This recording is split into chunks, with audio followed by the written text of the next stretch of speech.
Gubernur DKI Jakarta Anies Baswedan akhirnya menarik rem darurat penanganan COVID-19 di ibu kota. Setelah beberapa bulan terakhir diterapkan PSBB transisi, Jakarta kini kembali menerapkan pembatasan sosial berskala besar yang ketat. Dengan berlakunya kembali PSBB di ibu kota, terdapat sejumlah perubahan aturan dibanding saat PSBB transisi. Di antaranya ganjil genap tidak diberlakukan. Kendaraan pribadi dibatasi maksimal 2 penumpang per baris, kecuali berdomisili di alamat yang sama. Restoran tetap diizinkan buka, namun tidak diperbolehkan makan di tempat. Sementara fasilitas umum seperti taman, tempat rekreasi yang dikelola oleh Pemprov maupun swasta, serta tempat bermain edukasi atau RPTRA ditutup, dan warga dilarang melakukan aktivitas lebih dari 5 orang. Aktivitas perkantoran pun dibatasi maksimal hanya 25% dengan mengikuti aturan di zona merah. Pemerintah DKI juga mengatur soal sanksi denda pelanggaran protokol kesehatan. Pemprov menetapkan akumulasi sanksi, baik sanksi sosial maupun denda bagi para pelanggar. Denda bagi pelanggar berulang bisa mencapai Rp1 juta atau sanksi 4 jam kerja sosial. Namun efektivitas sanksi dipertanyakan, karena selama masa PSBB transisi, terbukti sanksi denda maupun sosial tak membuat warga menjadi disiplin menerapkan protokol kesehatan. Akibatnya penegakan sanksi hanya menjadi pemandangan sehari-hari. Bila tak segera dikendalikan, kekhawatiran akan penuhnya rumah sakit rujukan dan lahan makam khusus COVID-19 di ibu kota tinggal menunggu hari untuk terjadi. Kini kita akan ulas selengkapnya malam ini di Indonesia Bicara. Baik pemirsa, tema kita pada malam hari ini PSBB ketat DKI Jakarta.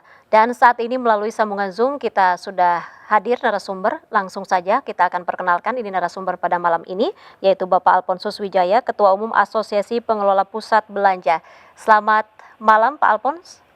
Selamat malam Mbak Irma, sehat Baik. selalu. Sehat selalu ya Pak ya. Baik Pak Alphonsus, ini berkaitan dengan meningkatnya jumlah positif COVID-19 di DKI Jakarta. Lalu Gubernur DKI Jakarta Anies Baswedan mengerem mendadak gitu ya, terkait dengan segala aktivitas. Ini ada kembali ke PSBB semula, yaitu PSBB total. Namun tentu saja ini berbeda dari PSBB total sebelumnya, karena memang PSBB pada kali ini adalah mal bisa buka, namun dibatasi 50%. Bagaimana pendapat Anda? Ya, pertama menurut kami ini adalah memang keputusan yang maksimal untuk saat ini, di mana kita bersama ingin supaya kesehatan masyarakat terjaga, tapi di satu sisi juga agar dunia usaha tidak semakin terpuruk, yang selama ini sudah terpuruk, sehingga bisa tidak semakin terpuruk lagi. Jadi saya pikir ini adalah keputusan yang terbaik saat ini. Ya. Lalu Pak, kalau berkaitan kalau kita melihat antisipasi di PSBB total, tentu saja banyak kerugian yang dialami pengusaha, termasuk pengusaha mal itu sendiri. Nah, untuk PSBB saat ini, apa antisipasinya untuk menghindari mungkin saja akan ada kerugian, walaupun memang nantinya mal ini bisa buka, namun kapasitasnya juga dibatasi, dan beberapa sektor usaha juga tentu saja dibatasi. Kalau kerugian sudah pasti, jadi kalau kita lihat selama ini kan sudah tutup 3 bulan, dari bulan Maret sampai dengan pertengahan Juni, kemudian itu tutup total 3 bulan, kemudian juga dilanjutkan dengan PSBB transisi, mulai dari pertengahan Juni, itu 15 Juni, sampai dengan kemarin September, itu kurang lebih 3 bulan lagi. Jadi sudah 3 bulan menderita kerugian, tidak ada pendapatan, jadi nol, betul-betul tidak ada pendapatan.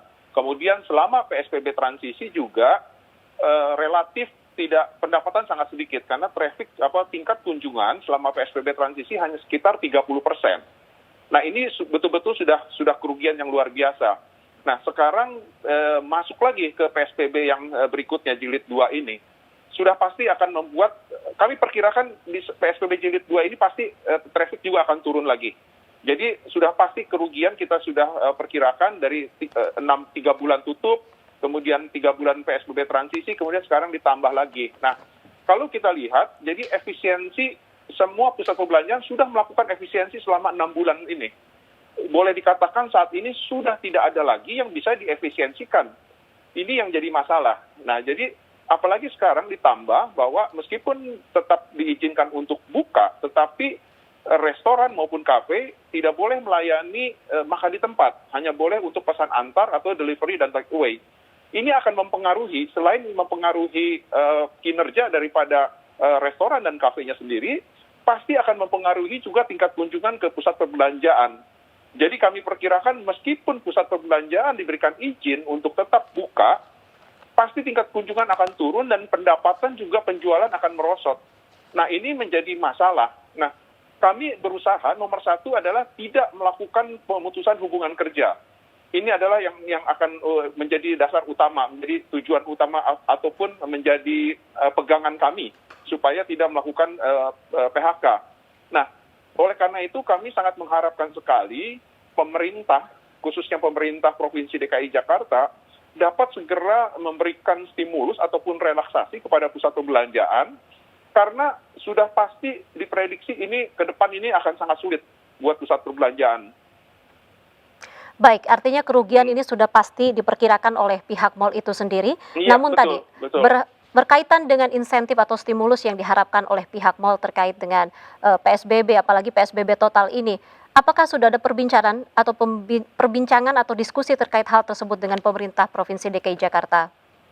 Sebetulnya sudah lama kami ajukan sejak mulai tutup selama 3 bulan, kemudian dilanjutkan dengan PSBB transisi. Waktu itu pun kami sudah sampaikan bahwa meskipun PSBB transisi pusat perbelanjaan dibuka, tetapi tetap menderita kerugian karena tingkat kunjungan hanya 30%, sedangkan penjualan hanya maksimal 60%, itu tidak bisa menutup biaya operasional. Jadi kami mengharapkan pemerintah Provinsi DKI Jakarta dapat memberikan keringanan, membantu kami atas biaya-biaya tetap yang selama ini harus ditanggung meskipun mallnya tutup ataupun hanya beroperasi dengan kapasitas 50%.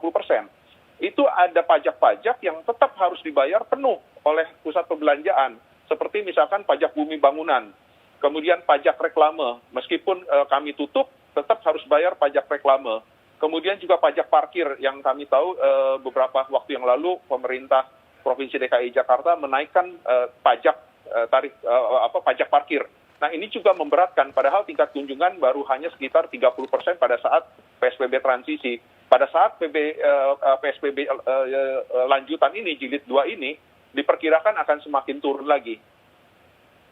Baik, Pak Alphonse, apakah terkait dengan tadi harapan daripada pihak mal untuk stimulus berupa tadi mungkin untuk mengurangi pajak karena memang posisi toko tutup ataupun banyak kerugian yang dialami, apakah ini sudah disampaikan kepada Pemprov DKI Jakarta? Ya sudah kami sampaikan. Sudah kami sampaikan sejak pusat perbelanjaan ditutup pada periode Maret, Juni, kemudian juga kami sampaikan kembali pada saat PSBB transisi. Jadi sudah beberapa kali kami sampaikan. Ya. Baik, sudah ada respon dari pemerintah terkait stimulus yang memang diharapkan oleh pihak mal karena mengingat PSBB ini justru tadi sudah disampaikan pasti akan menimbulkan kerugian gitu untuk para pihak mal itu sendiri. Ya, pemerintah Provinsi DKI Jakarta menyampaikan bahwa memang di satu sisi kami juga memang memahami bahwa pemerintah Provinsi DKI Jakarta mengalami APBD-nya kan menurut saya betul-betul terkuras juga gitu kan. Sehingga karena roda perekonomian tidak bergerak. Jadi pemerintah Provinsi DKI Jakarta juga membutuhkan penerimaan. Kemudian itu satu hal. Kemudian hal yang berikutnya adalah tentunya dasar hukum untuk bisa memberikan keringanan ataupun relaksasi kepada pusat perbelanjaan. Nah, kami berharap untuk hal ini pemerintah pusat bisa membantu pemerintah daerah. Baik. Ini satu pertanyaan terakhir, terkait dengan kesiapan daripada pihak mal itu sendiri untuk PSBB total kali ini, di mana memang pembatasan kapasitas hanya 50% pengunjung saja. Apa protokol kesehatan yang sudah disiapkan di mal-mal itu sendiri? Selama ini pusat perbelanjaan telah melaksanakan protokol kesehatan dengan disiplin, dengan ketat dan konsisten. Itu adalah, dan saya percaya itu menjadi salah satu dasar kenapa pemerintah Provinsi DKI Jakarta memberikan izin pada pusat perbelanjaan untuk tetap buka. Jadi kami akan tetap konsisten, bahkan lebih disiplin lagi, lebih ketat, dan lebih konsisten lagi di dalam masa PSBB lanjutan ini ataupun jilid 2 ini. Tetapi kami juga akan melakukan evaluasi, apakah perlu penambahan pembatasan-pembatasan ataupun perlu penambahan protokol kesehatan. Jika memang dirasakan perlu, kami terbuka untuk melakukan penambahan-penambahan ataupun lebih ketat dan lebih disiplin disiplin lagi. Tetapi yang jelas selama ini sudah dilakukan protokol kesehatan, makanya kenapa pusat perbelanjaan diberikan izin untuk tetap beroperasi, karena pusat perbelanjaan telah melakukan protokol kesehatan dengan disiplin dan ketat. Baik, terima kasih Pak Alfonsus Wijaya, terima Ketua kasih. Umum Asosiasi Pengelola Pusat Belanja. Selamat malam. Semoga Selamat tadi ya malam. harapan dari pihak mal itu sendiri agar pemerintah Provinsi DKI Jakarta segera memberikan stimulus supaya memang roda perekonomian tetap berjalan. Terima kasih, selamat malam Pak Alfons. Selamat malam, terima kasih. Baik pemirsa, perbincangan akan kami lanjutkan dengan Mbak Tri Yunis Miko Wahyono, ini epidemiolog UI, dan Dr. Jubairi Jorban, Ketua Satgas COVID-19 ID, pada segmen ketiga di Indonesia Bicara. Tetaplah bersama kami.